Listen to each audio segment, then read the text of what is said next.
আসসালামু আলাইকুম। কেমন আছেন সবাই? আশা করি ভালো আছেন।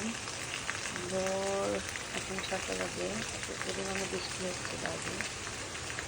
বৃষ্টি অবশ্য সেই অনেক আগে থেকেই শুরু হয়েছে। কিন্তু এখন দেখি এত বৃষ্টি হচ্ছে তো মানে ভাবলাম যে এই মুহূর্তটাকে একটু ভিডিও করে রাখি। তারপরে বৃষ্টিটা এখন একটু কমার পরে ছেলের জন্য টিফিন রেডি করছি যে স্কুলে যাব। পরে শুনলাম যে হচ্ছে মানে করছে ওদের আজকে এক্সামটা মানে ওদের তো এখন সিটি পরীক্ষা হচ্ছে তো আজকের এক্সামটা হচ্ছে সাসপেন্ড করছে। পরে মেসেজ দেখলাম, দেখে ভাবলাম যে থাক আজকে আর স্কুলে যাব না। তো আজকে স্কুলে না গিয়ে পরে রান্নাবান্না করছি। বাসায় রান্নাবান্না যা ছিল সকালে ওইটাই আমরা খেয়ে নিয়েছিলাম। স্কুলে যাওয়ার জন্য যখন রেডি হই তখন একবারে আমরা ওইটাই মানে করছি।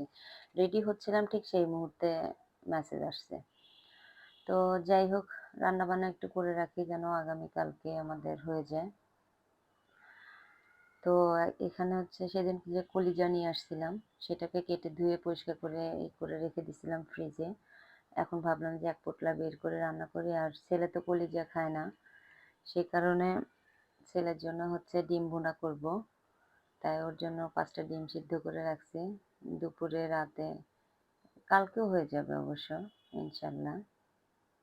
তো এখানে অবশ্য কলিজাটা একদম বসায় দিলাম। ওদিকে মানে একটু সিম ছিল।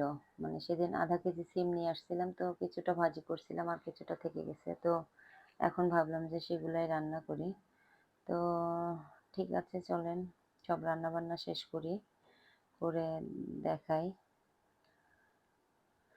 এই যে কলিজাটা রান্না করছি, করে সিম ভাজি করছি, তারপরে ডিম ভুনা করে আর কলিজা কিছুটা আলাদা করে ফেলছি কারণ একবারে সবগুলো তো খাওয়া হবে না।